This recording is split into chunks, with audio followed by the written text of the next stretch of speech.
পরিবর্তন কারো চোখে যাতে না পড়ে, কেউ যাতে না জানে তার ইসলাম ধর্ম গ্রহণ করার ব্যাপারে। কিন্তু গোপন কতদিন ধরে রাখা যায়? সত্য যে একদিন বেরিয়ে আসবেই। ফেরাউন যখন জানতে পারলেন তার নিজের দাসী ইসলামের দিকে ফিরে তাকিয়েছে, তখন সে দাসীকে তার দরবারে হাজির করে সত্য জানতে চাইলেন। দাসীও এবার মন উজাড় করে তার ইসলাম ধর্ম গ্রহণের ব্যাপারে সম্পূর্ণ ঘটনা খুলে বলল। ফেরাউন রেগে গিয়ে একটি পাত্রে গরম তেল বসিয়ে দিতে হুকুম দিলেন। সেই তেলে আজ নিঃশেষ হবে দাসী ও তার দুই ছোট মেয়ে। গরম তেল হয়ে গেলে ফেরাউন দাসী দিকে তাকিয়ে বলে উঠল, তুমি আমাকে খোদা হিসেবে কবুল করে নাও, তা না হলে আমি তোমার কলিজার টুকরা দুই মেয়েকে এই ফুটন্ত তেলের উপর ফেলে দিব। দাসী তখন একটু হেসে বললেন, হে মিথ্যাবাদী খোদা, তুমি আমাকে এগুলোর ভয় দেখাও? আমার তো দুই মেয়ে, যদি আরো কয়েকটা বেশি থাকতো তবেও আমি তাদের পরোয়া করতাম না। আমি এক আল্লাহ ছাড়া সবাইকেই ছেড়ে দিতে পারি, এরা তো আমার সামান্য দুটি মেয়ে মাত্র।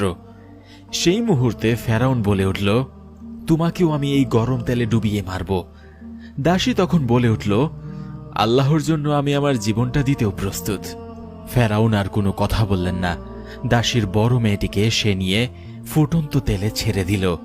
মেয়েটির শরীর কয়েক সেকেন্ডের মধ্যে কঙ্কালে পরিণত হয়ে গেল।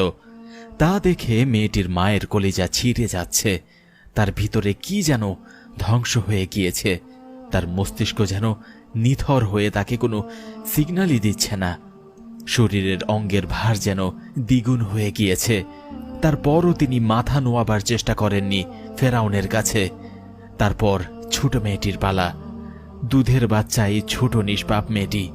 সেই মেয়েও ফেরাউনের হাত থেকে রক্ষা পায়নি। ফেরাউন তাকেও ফেলে দিল ফুটন্ত গরম তেলে। ফুটন্ত তেলে পড়ে মেয়েটি চিৎকার করার সময়টাও পায়নি। সাথে সাথে চলে যাচ্ছে আকাশপানে। দাসী তা দেখতে পাচ্ছে। তার মনে হচ্ছে তার মেয়েরা যেন তাকে বলছে, মা, আমরা চলে যাচ্ছি, আমাদের দেখা হবে জান্নাতে, তুমি ধৈর্য ধরো মা। এর মাধ্যমেই শেষ করতে পারত এই ঘটনা, কিন্তু ফেরাউন কতটা পাষাণ হৃদয়ের মানুষ, তাই তো শেষমেশ সে দাসীকেও মেরে ফেলল গরম তেলে ডুবিয়ে। আল্লাহু আকবার। ভয়াবহ অত্যাচারে শেষ হলো তাদের নিঃশ্বাস। এই ঘটনাটি ফেরাউনের স্ত্রী আসিয়ার মনে দাগ কাটে। সে ভাবতে লাগল, কি এমন জিনিস থাকলে এত বড় স্যাক্রিফাইস করতে পারে মানুষ? ইসলামে কি আছে? আসিয়া এবার ইসলাম সম্পর্কে জানতে লাগলেন।